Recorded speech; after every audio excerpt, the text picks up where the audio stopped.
Welcome into the VandySports podcast on the 440 Sports Network. I'm your host, Billy Derrick, joined by Joey Dwyer on a Tuesday morning. This is another basketball podcast, Joey, and we're gonna get to our biggest questions for Vanderbilt basketball heading into this season. But first, we are brought to you by the Wash House, the Murfreesboro Pure Milk Company, Sutherland& Belk, and Maynard Nexon Government Contracts Group.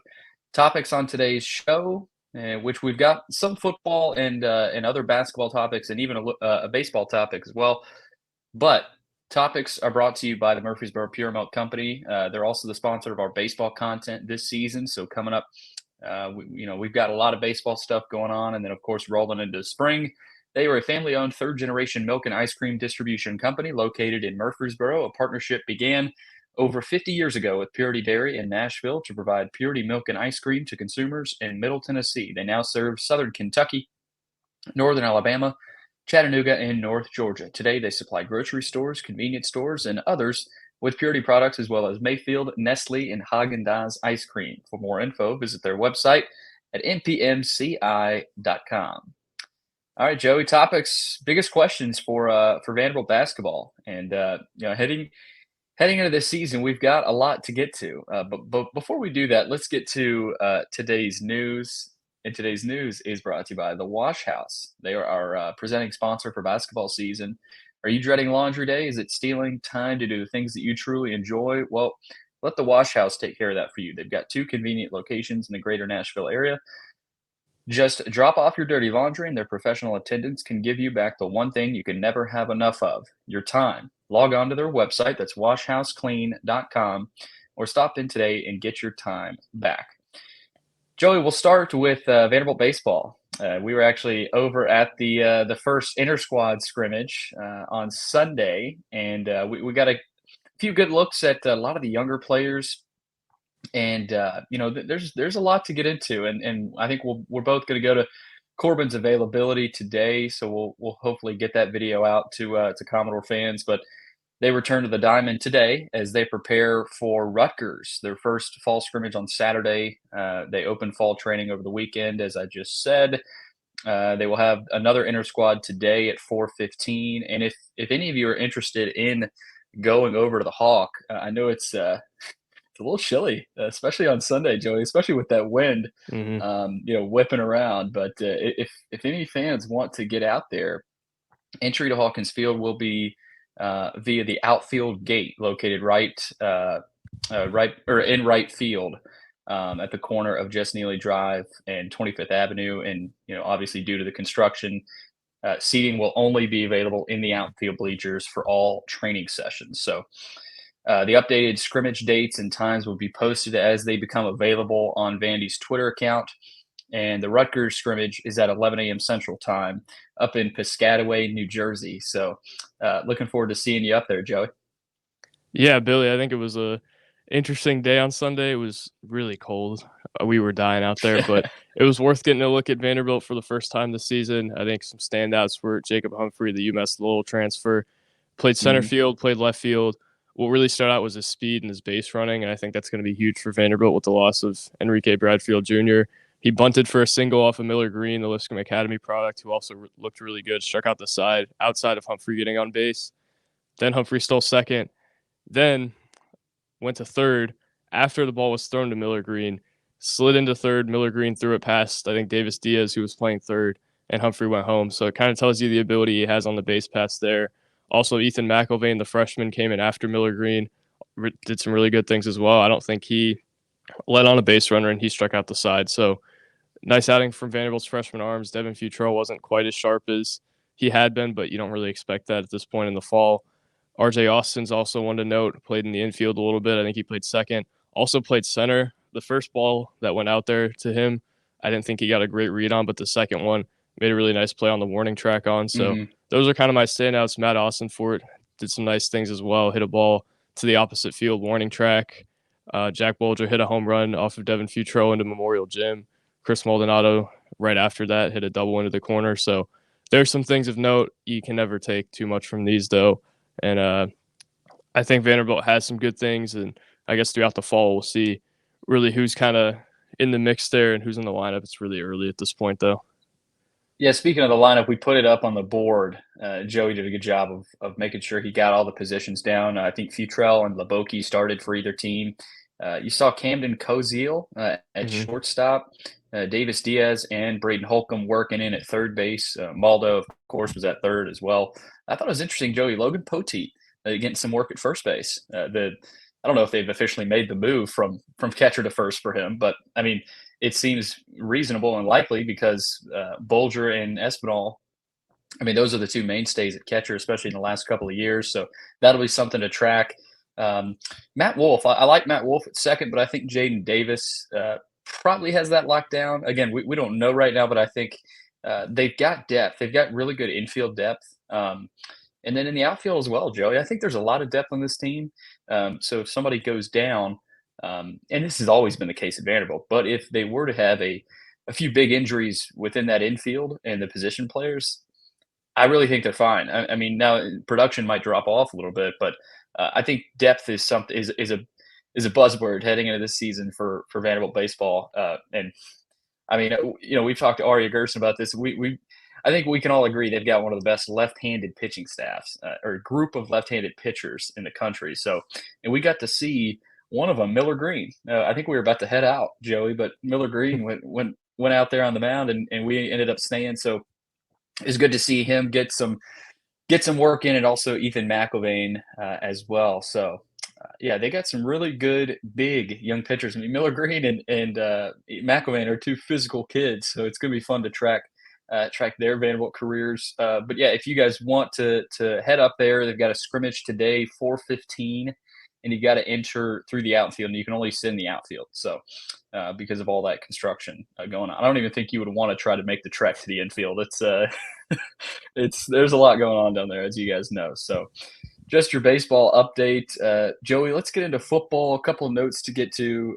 Matthew Hayball has been named first team midseason All American by Pro Football Focus. And again, this isn't Pro Football Focus is reputable, but it's not like this is the AP or official SEC ballot or anything. But I wouldn't be surprised if we see Hayball on a national official ballot at the end, or even SEC.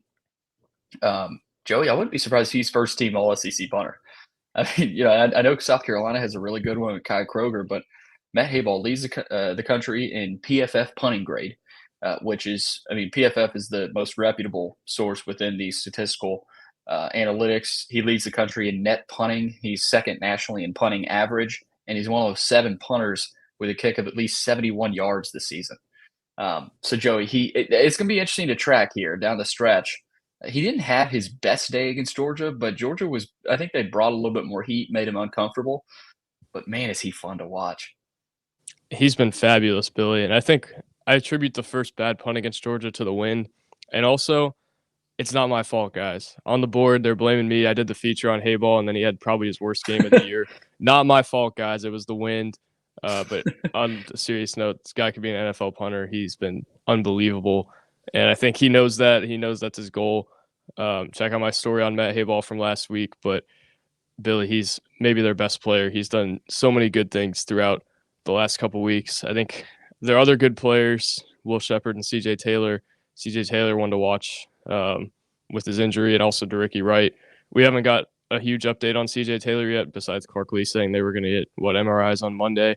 So I guess we'll see. That's a bad thing about the bye week, is that we don't really get to talk to Clark Lee or anything to get updates on that this week, but I'm sure we'll find out soon. And hopefully not a bad injury for Taylor. I saw he complained about the turf on Twitter, though, which is something I'm sure you were Yeah, going to bring up as well. yeah, that's what I was going to point to. It doesn't sound good, at least from the tweet. Now, that we don't know if that's a season ender, um, but yeah, you would hate it for CJ Mhm. if it is a season ender. With not only the type of guy he is, the player he is, and everything he has put into this program. So yeah, we'll track that, and I was hoping we would get Clark Lee on Commodore Hour last night, and maybe maybe get an update on CJ, but they had Barton Simmons on, and he actually gave a really nice update on the state of Vanderbilt football and the inexperienced players at key positions, and I think clearing clearing some things up for Vanderbilt fans, and I think they needed it in a good time. I mean, heading into the bye with an encouraging I know I say encouraging. The staff doesn't like probably me saying that, but I think overall, an encouraging result, especially considering who you were playing. So um, we'll continue to track CJ Taylor's status, but wanted to get that Matt Hayball news out there and keep you guys informed there. Vanderbilt at Ole Miss next Saturday, October 28th, announced for a night kickoff. Joey, 6:30 p.m. Central Time on the SEC Network. So I'm because of the night kickoff, I'm slowly debating whether to go or not. I may or may not be there, but we'll keep you guys updated. Either way, we'll have coverage.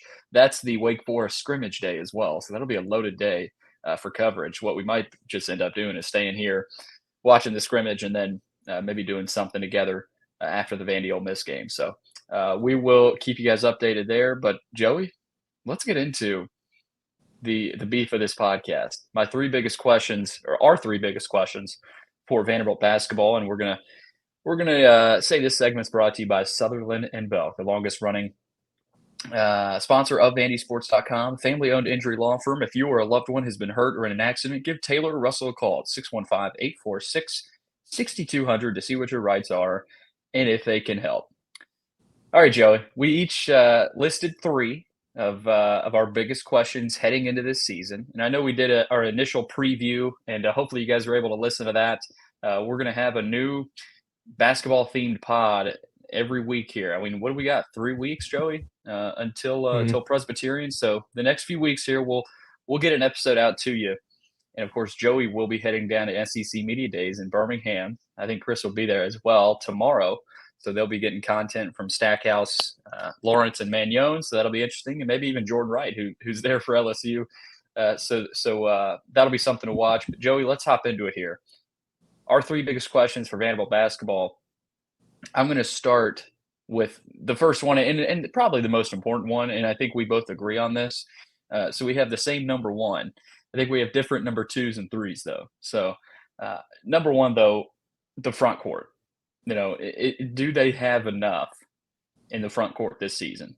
And I look at that front court, and I immediately point to Vin Allen Lubin probably feeling some pressure this year to really perform. I don't know that he needs to have a Liam Robbins type season, but I think for Lee Dort, not Lee Dort, I think for Vin Allen Lubin, just playing your role within this offense, and I don't know that we know quite what it'll be. I mean, I think we have a good idea, but run the floor, shot block, right? Just do kind of the basics. And I think if Lubin plays his role, to the best of his ability and does what he can to help this team, I think this team will be in good shape. But if Lubin struggles, let's face it, everybody's going to struggle at some point. But if Lubin isn't consistent enough and struggles with adjusting to the SEC game, the physicality of the SEC game, then you're starting to look at some potential struggles. And with Lee Dort's health sort of up in the air, and we're going to get to more of that. That's one of my bigger questions. It just points to some struggles. And I think no matter what, Vanderbilt's going to struggle in the front court. I mean, you lose Liam Robbins. I know they brought in Tasus Kamateros, but we've talked about him being more of a finesse stretch four type of guy. So I don't really see anybody on this team, Joey, where I look and say, and he can really maul down low, right? You can give him the ball and he can go get you a bucket down low. I don't. I mean, Lubin is not really a face-up type guy, at least I don't think. Now, I'm sure Stackhouse has worked with him, and the staff has tried to develop that part of his game, but I don't know if that's something that they're going to be asking him to do a whole lot of this year. So will they have enough? That's the big question. Carter Lang is a freshman who probably won't play a ton this year. I don't think they want him to have to play a ton. It's probably a bad sign if he does. And then J.Q. Roberts, of course, is not. I mean, I guess you would say he's in the front court, but again, they just don't have that physical presence, Joey. That let's face it, you need in the SEC. I mean, you need at least one of those guys. And you saw Vanderbilt struggle at times with teams like that. I know they beat Mississippi State and Tolu Smith, but Joey, it's hard, man, when you don't have a guy that you can give it down to when you're guard, like, because there's going to be games your guards are struggling or they're locked up. Now where do you go next, right? Okay, let's try to look down low, and you're just you kind of come up empty there. I can see that happening at times this year. So for me, Joey, that, and I think you would agree, that's the biggest question, at least my biggest question heading into the season, because I think that will tell us how the season goes, right? If you were to tell me right now, 3 months from now, Van Allen Lubin is going to average 10 points a game, 7, 8 rebounds, 2 or 3 blocks. I think this team's doing really well because I think that's what they need from him. They don't need him to average Liam Robbins numbers. They don't need Lubin to be a 16 point per game, 10 rebound. They don't need him to average a double double. They just need him to do what he can within the format of this offense. And so if he can, I think that's a great sign for this team. But I, and I hate putting it all on Lubin here, but I mean he's the guy they brought in. Um, and said, "Hey, you're our guy." And so it's gonna be interesting, Joey. That position, the 5, but also the 4, how they supplement, um, let's face it, the lack of production over the years. I mean, Liam Robbins has been a guy, but besides Liam Robbins, Stackhouse has struggled at that 5 spot. So that's my biggest question. I think you and a lot of other people agree. Yeah, I think you look at Van Allen Lubin as kind of the study point here, and even you don't really know what you're going to get out of him. I don't know how much face-up game he's developed over the summer. I mean, in the first secret scrimmage, I got a list of leading scorers, and I guess I'll talk a little bit about that. But Van Allen Lubin wasn't on that list, and Jesse Edwards had a whole lot of highlights in that game. Doesn't seem like he won that battle. Jesse Edwards is probably a better big than 90% of the SEC bigs, so I wouldn't say that I'm unbelievably concerned about that, but kind of tells you where they're at. Lee Dort wasn't dressed for that game, and I'm not 100% sure how healthy he'll be for the season. We'll talk about that more in a little bit, but you look at Van Allen Lubin as the starter. Billy, what's the best case scenario for Van Allen Lubin? Maybe 12, 13 points a game, 7 or 8 rebounds. I don't even think he gets there. I mean, I don't think he's going to have more than a block a game, so that's concerning. And what's the best case scenario in terms of minutes for Van Allen Lubin? Maybe 25, 27 a game.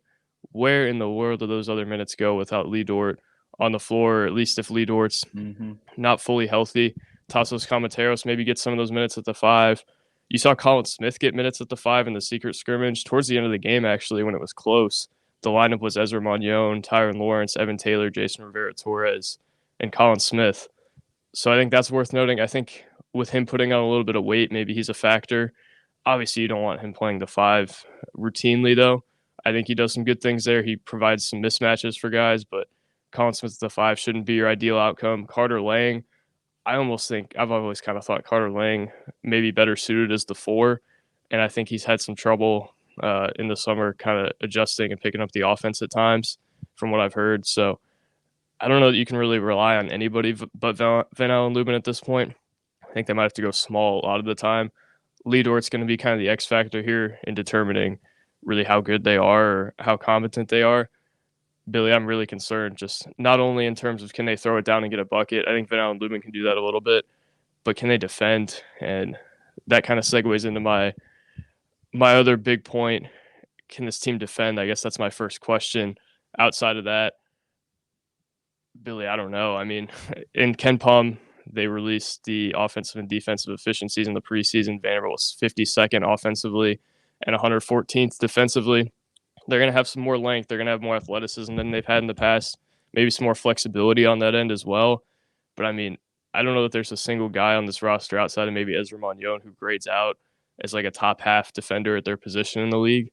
And that concerns me a lot. It's going to have to be a lot of team defense. And I think Stackhouse can develop that better than most. But I mean, I don't know really what they have here. They don't have a great shot blocker. Van Allen Lubin's an all right interior presence. If Lee Dort can get on the floor a little bit more, then maybe that's your answer down low on defense. But I think they have a lot of length and athleticism. They don't have a go guard your best player type of guy outside of Ezra. To me, though, I think Tyron Lawrence is a fine defender. Evan Taylor has length. Colin Smith can do some good things as a rebounder, especially on the defensive glass. But man, their defense is not going to be something that I'm super excited about. And that goes back to the front court as well. I think they have a lot of things in the front court that I'm worried about. And Billy, they just have to be good enough. We've said that all offseason to complement the guards, to complement Evan Taylor, Jason Rivera Torres, but I mean, I don't know, Billy. I'm a little concerned about the front court and also concerned about their defense. I think 114 is pretty fair at this point of the year, just based on the guys who have played in college's past metrics. And I think those will probably be the two biggest things that hinder this roster moving forward. Yeah, and Joe, you look at, obviously we talk about guards being so important down the stretch of a season and in March.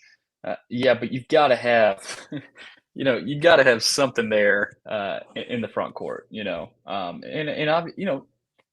got options there, but there aren't really any proven options in the front court for Vanderbilt. So we'll see what happens again at that front court spot, Joey. But moving on to my second is how will Lee Dort's health impact this season? And again, that kind of ties right into the first question of what will Vanderbilt have in the front court? Will they have enough?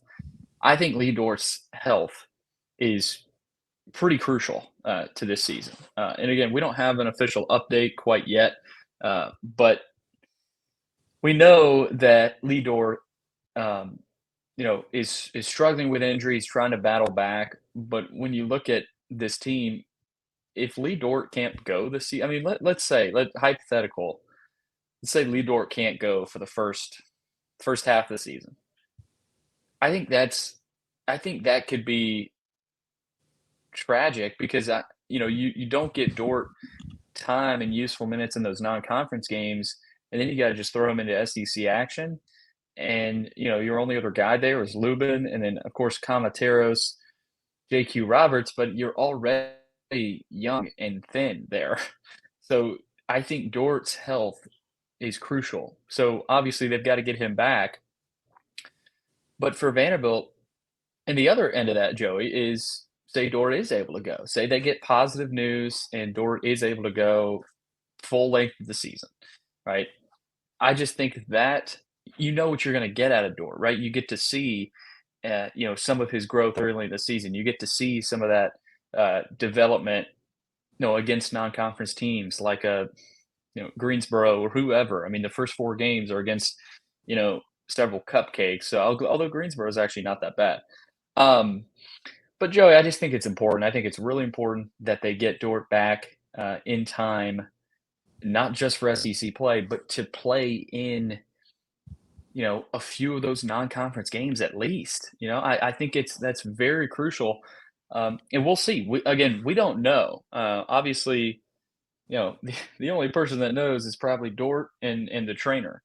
And I would guess their head coach, Jerry Stackhouse. But at this point, that is one of the more important questions, at least in my mind. I just think Dort is a huge piece of this team. And Dort is he's kind of a mystery to me, Joey. Like last year, I think Vanderbilt fans were excited about him and Noah Shelby. And I think I think he held his own at times. But there was also times where you realize he's a freshman and you can recognize a freshman pretty quickly, especially, in the SEC because of certain things that happen throughout a game. But I was really impressed at times, Joe, and I know you were as well with shot blocking, and I thought I thought he made some plays at times as well. So obviously nothing consistent. I think Lee Dort can turn into a good player. I really do. Obviously Lubin, you would probably say, is in front of him right now. But Joey, if Dort gets healthy and Lubin sort of, I don't know, lags behind a little bit, I think there's potential for Dort to really compete there and push him for playing time. I think they want Lubin to be pushed, right? And you need Dort healthy to push him. So there's a lot of factors that go into Dort's health. Number one, I think it'll push Lubin to perform better and fight for his spot. But also, you need depth there, right? You need quality depth. I know Dort is more of is another unproven player, but Vanderbilt at this point, Joey, in the front court just needs bodies, and Dort would be another one of those guys. So I think he's very important, and so that for me, that's my second biggest question: how will Lee Dort's health impact this season? And more importantly, what is his health status? I think we're all wanting to know that as well. But that is my second one, Joey. The big Lee Dort question. Yeah, Billy, I have no idea what they're going to get out of Lee Dort, and frankly, I'm not sure they do either. And I think that's my biggest question right now. Lee Dort's obviously really gifted. Going into the offseason, I thought he was their X factor. If he took a leap, I think this team would have taken a leap. I have a really hard time seeing him taking the jump that I saw him taking in April or May. He hasn't practiced since what, July? I mean, he was in street clothes for the secret scrimmage. I don't think he'll be back until probably early to mid-November. And even if he's Mm, back for the Presbyterian game, it's going to be difficult to get a guy like that in game shape when he hasn't practiced for forever. I guess, I mean, he's been at practice. You've seen him in uniform. I don't think he's been live from the looks of it. I mean, he wasn't playing in that secret scrimmage. So, Billy, I don't know. I mean, I don't know what you're going to get out of him.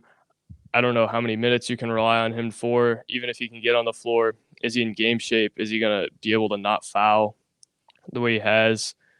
I think yeah. he's really gifted. I think he's a highly ranked recruit for a reason, but I just don't know if you can rely on a whole lot at this point, and I think that's what scares me. I mean, he was their X factor this offseason and didn't have much of an offseason really at all. He lost some weight, which is good. I think he can move around a little bit better than he could when we saw him last. So that's something to watch for. Um, also watch for just how much game shape he's in, I guess. But Hmm. man, Billy, it's going to be difficult with what they have in Lee Dort. Um, yeah, I mean, they're going to have to throw some different looks out there if they can't use him. What you said about Lubin, I think is true. I mean, they want to push Lubin. They don't want Lubin to be able to score 4 points a game and start. But right now, I mean, he can do that and still start probably. And I think that's really scary if you're Vanderbilt. Lee Dort's got to be able to push him at some point. And I'm not saying Hmm. he can't. I think he can do some good things for you. I mean, he's maybe the most gifted big man on this roster. I think his ceiling is way higher than Lubin's is, but we haven't seen that yet. We've seen some good things, but also there's a reason he didn't play as much last year. Stack mentioned, I mean, his shot selection around the hoop, um, fouling issues, staying on the floor with injuries, all stuff that reigns true with Lee Dort. Can Tassos Commenteros pick up some of that load? Do they move Colin Smith up? Do they upshift him to the five? Does JQ Roberts see the floor at the five? I don't know if I love that idea. Carter Lang, I guess. Billy, I don't know. That I mean, yeah, that's what I was getting at. Like I don't think they want to have to do that. Um, and with you throwing out the month of November potentially, and maybe even later for a return for Lee Dort, that is a little scary. I mean, it's not the best proposition for Vanderbilt fans and this coaching staff. So they'll have to figure something out. I'm sure they're working through that right now. But that's why I bring it up. Like they will have to shuffle and they'll have to play small. And they played small last year, and I thought they were able to win some games playing small. But I don't think they wanted to have to do this, but they're probably going to have to do it. imagine if they had QMB right now, how much stability that would provide. QMB didn't Mm, he didn't do awesome things for them. He averaged what 3 points a game last year, but QMB would have rebounded, and you would have had an insurance policy. Then on Lubin wouldn't have had to play 27 to yeah, 30 minutes a game like he might have to now. QMB would have been so useful at this point. Right now, I think maybe you have a higher ceiling with playing somebody who's undersized at the five and just kind of seeing if the offense will free flow a little better, see if you can space the floor. And I think that's really valuable is being able to space the floor with this offense, especially with the two guards who can get downhill. Saw a lot in that secret scrimmage, Tyron Lawrence and Ezra Manjon distributing and kicking it out to shooters. That's super valuable. And here's the thing, Billy, they can win from time to time, even with what they have, even if Lee Dort doesn't step up. If they can guard and if their offense is flowing, it's a lot of ifs, but beat West Virginia with it. And secret scrimmage results aren't gospel. I mean, you saw lineups out there with two walk-ons on the floor, and those guys will probably play at times for Stack. But I mean, I don't think this was like the end-all be-all game here. But I mean, Vanderbilt won still, so they could do it. Not an ideal situation right now in the front court.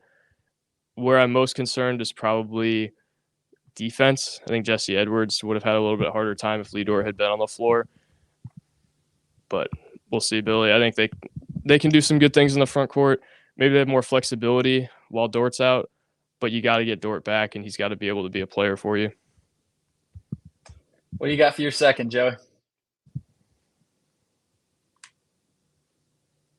Can you hear me? Yeah, can you hear me? Yeah, sorry. You're good. I was gonna ask, what do you have for your second? Sorry. My second is Joey's probably back. probably the biggest picture question around this program right now. Is it tournament or bust for Jerry Stackhouse? And it's really early to give an educated opinion on this. Obviously, Vanderbilt's put a lot of resources into this program. I mean, they've seen progress. They haven't quite seen the results that maybe you'd hope for just in terms of making the tournament. This would be 5 straight years without making the NCAA tournament. Jerry Stackhouse obviously seems to have some pressure on him. I don't know that he'll be fired if they don't make the tournament. It seems like it could end up that way, but I mean, it's so hard to tell at this point, Billy. If they, let's say they beat Tennessee, they beat Kentucky, they beat Auburn, and they make the NIT again, I think that's a lot different of a scenario than if you're not in the mix at all. So I'm not ready to kind of say it's tournament or bust for him. I think Candace Lee probably doesn't know that for a fact because there's so many different variables here. What if one of their best players goes down midseason? There's a lot here, but at some point you got to get results. And I think the fan base is kind of starting to grow weary of that and realize, I mean, this is year 5. It's kind of time at some point. Yeah, I mean, it's time, and that kind of goes right into my third question, Joey. Can this program finally break through? And I mean, the fans want it so dearly. Obviously the coaching staff does. The players would love to play in March Madness, and that's what I'm talking about. March Madness, not the NIT, not the CBI, whatever that is, but the NCAA tournament. Right? This team has to get there this year. It is a tournament or bust season. I mean, it's year 5, so it's honestly probably past time, Joey. But this is a big year. You've got Ezra Manjon, you've got Tyron Lawrence. You've got one of the better backcourts in the SEC. You've got really good shooters. You've got good depth. You've got I think, some added speed with a couple of different guys. So shooting wise, I think Vanderbilt will be better. Physically, I think Vanderbilt will be worse in the paint. Now, again, I've said this in the SEC throughout the SEC. There's not very post presence type guys that stand out to you, right? I think Tennessee will always be physical. Arkansas is typically a physical team. I mentioned Tennessee, Kentucky. So, but there's not a player in the SEC that I look at and go, "Whew, man, that scares me," in the post. I just don't. I mean, because Tolu Smith is out for the season, right, Joey? No, not the So season. He'll be back probably at the beginning of SEC play. okay, well, that And doesn't even really apply anymore. But also, I mean, Tolu. Go here's ahead. what I here's what I think of. So you need results by year 5, right? I'm struggling to think with the way this Vanderbilt football program has struggled to turn it. Is there a better option than Stackhouse right now? He doesn't have the recruiting momentum going for him currently. They've lost their last 3 official visitors, although that could change soon. I mean, he hasn't made the tournament in 4 years, but he runs such good stuff. It seems like they have a lot going for them. They've kind of turned this thing in a positive direction. They're right on the doorstep. It's a big question for me whether they believe or not after this year that he could take that step. I think it's a really safe option to bring Stack back for next year, even if you don't make the tournament this year, just because you kind of know what the floor is there. If they move on from Stack and bring in a new coach, I think the floor is a lot lower next year, and it's hard to win at this program at any point right now. Maybe they get a line of mid-major guys kind of vying for the job. I'm sure guys would want it, but it's really interesting to think, is he the guy right now? I don't know, Billy. I think he showed me a lot of good things. I think Stack is a really solid basketball coach, but we haven't seen the results at this point, and I think maybe administration's not super jazzed about a 5th year without the NCAA tournament. So it's too early for me to say he's not going to keep his job or whatever, but it'll be an interesting debate moving forward. I think we'll probably know around February or March kind of where this thing's heading, though, it's all about vibes at that point of the year. And I think you'll see it from the fan base. You'll see it from how the fans show out for these games and the morale of the team. And you'll kind of know that could be fabulous. It also could be not great like it was in January last year. So I guess we'll see, Billy. I just wanted to touch on that. Sorry to interrupt. No, no worries. I think it's a good point you make because, and I say tournament or bust as, you know, you take that as you wish, right? But I mean, that typically means that administration would have to make a decision at that point. So I just I think a lot of fans are in that same belief as well.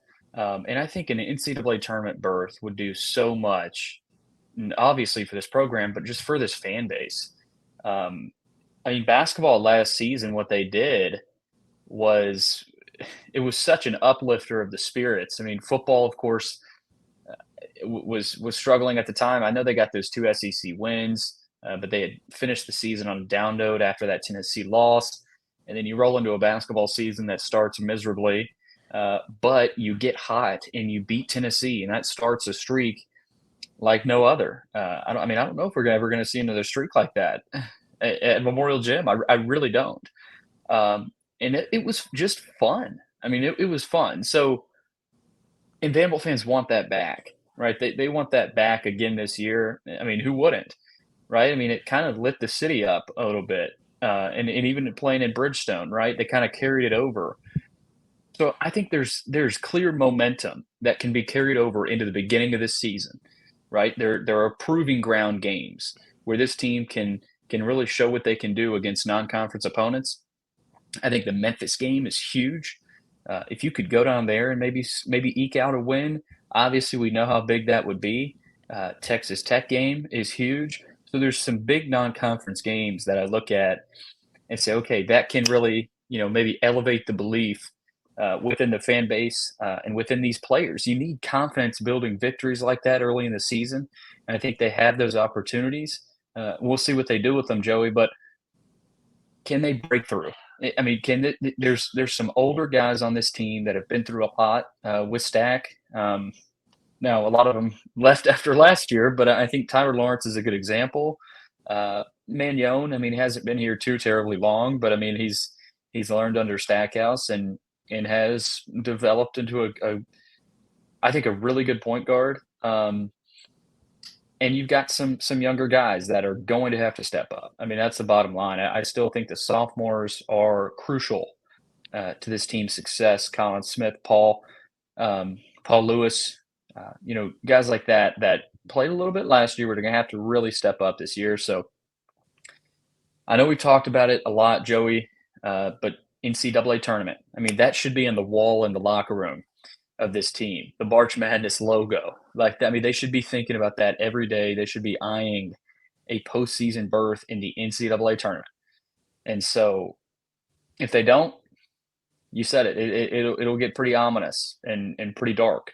And if they do, Stackhouse will build a lot of goodwill with the fan base, even more than he already has. I mean, I think he built some goodwill towards the end of last season. And you felt that, the fans felt that, Joey. So I think a tournament berth would do so much, and they've got to have it. They've got to make the NCAA tournament this year. Yeah, I think if Jerry Stackhouse can prove that he can win here, it will do measures for his recruiting, for the momentum that they have as a program, for his profile as a coach. I think he's shown about everything but making the NCAA tournament. Billy, there's a lot to be untapped here, but a step forward into the NCAA tournament with this roster and some of these guys that have been here for a while would be huge for Jerry Stackhouse and would be huge for this program if they can do it. And you don't have to talk about, is this tournament or bust? Is Stackhouse going to keep his job? That would do measures for this program, and it would do measures for the momentum it had.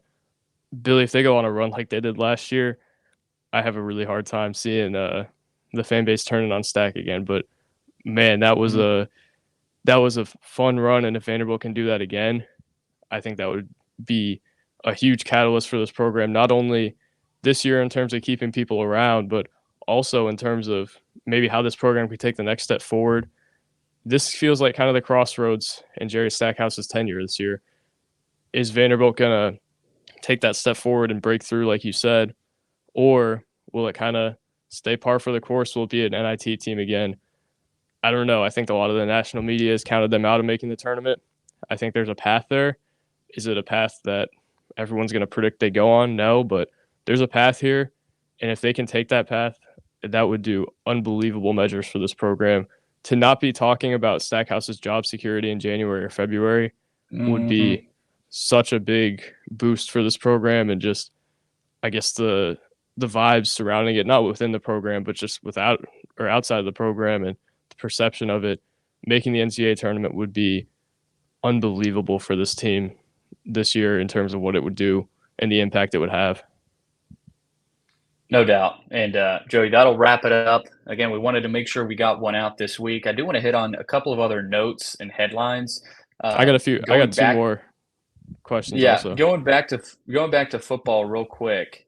Three-star cornerback Jalen Lackey has flipped his commitment from Virginia to Vanderbilt following a weekend visit to West End. So Jalen Lackey from Virginia to Vanderbilt looks like a talented player, and I'm sure we'll be able to talk more about him. Sean Williams, I think it was Drew actually had a piece up on him on VandySports.com. So go check that out if you haven't yet. But Joey's got a couple of more questions. So Joey, fire away.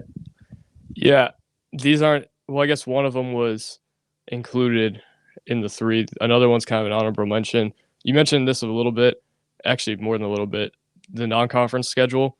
Can Vanderbilt get it done in non-conference play? I think that's going to be a huge catalyst for whether they make the tournament. I think they're going to be around 500 in SEC play, if I had to guess. The league's really deep this year, but there's not a, I guess, team that really stands out and that you can't beat.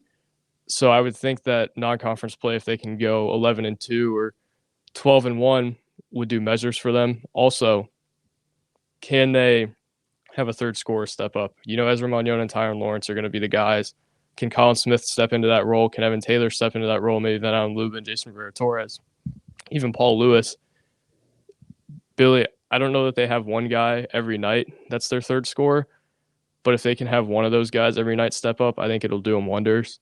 So, closing thoughts, they're going to be a team that's fighting all year. They're going to be a team that's kind of pushing it. But if they can kind of come together and be the group that they were in that secret scrimmage and go win some games down the stretch that maybe people don't expect them to win, you're in really good shape. And I think a step forward for this program could do wonders and get it on the track that maybe Jerry Stackhouse has always kind of dreamed of it going. And it could be a program that can kind of be in the middle of the SEC every year and be vying for NCAA tournament bursts like it has, but maybe be on the other side of that once you know what it's like. Jerry Stackhouse said in the spring, you can't miss something that you've never had. And if Vanderbilt has the privilege of, I guess, being there and seeing what it's like to make the NCAA tournament, would do this team wonders. Yeah, and you saw what this team was capable of um, in some of those highlights in the secret scrimmage. West Virginia posted some, Vanderbilt posted some. So much for secret scrimmage. And, and you got stats basically from the entire scrimmage. So if you guys haven't seen those, go check them out on our board. And another good reason to subscribe if you haven't yet to VandySports.com. Joey's got some stats and numbers and notes from that first secret scrimmage. They've got another one coming up. And if you want to know who they're playing, go check out the board as well. So a big promo there for Joey. But yeah, I mean, Joe, this team's gonna be able to shoot it now. I mean, they've got, and we know that, right? Camateros, I think, hit a three in the corner. Colin Smith, I think, hit a couple. Uh, Tyron Lawrence, Paul Lewis. Trying to think if I missed anybody, but just a lot of different guys that could knock it down, you know. And so they've got, I think, more depth in terms of shooting in the front court. It'll still be interesting to watch. That's what we're eyeing, Joey, and that was kind of the theme of today. But stay tuned. Again, Joey will be at SEC Media Days tomorrow down in Birmingham. Vanderbilt is presenting Jerry Stackhouse, Tyron Lawrence, and Ezra Manjon. They'll have content on the SEC network, but we will also have content right here at VandySports.com. I'm sure video interviews will be going up on our YouTube channel. And Joey, I think we might even get some similar interviews with Ezra and Tyron as well. So we'll I see hope. what. Yeah, I mean, you're Joey Dwyer. Man, they see you, they should want to talk to you. But no, looking forward to seeing what you get down there, Joey. And we'll be back at it with another basketball episode next week, just a few weeks away from Vanderbilt and Presbyterian. And I think some fans are excited about that. But for Joey Dwyer, I'm Billy Derrick. Thanks for tuning in to another episode of the Vandy Sports Podcast. And also, got to get to this Maynard Nexon Government Contracts Group presenting today's podcast as well. They advise government contractors on all aspects of their businesses with a proud focus on matching legal solutions to business needs. Give them a call, 256-551-0171. This podcast has always been free, and we plan for it to stay free. So here's how you can help keep it that way. Give the podcast a review and a 5-star rating. That helps us get noticed. If you're listening and haven't subscribed to VandySports.com yet, please do. It's $99 a year or $9.99 a month. It helps us greatly. As I said, go subscribe to our YouTube channel. That is free. A lot of good content over there. And then if you're interested in sponsoring the show, email Chris Lee at chrislee70@gmail.com. For Joey Dwyer, I'm Billy Derrick. Thanks for listening. We'll catch you again soon with more episodes of the Vandy Sports Podcast.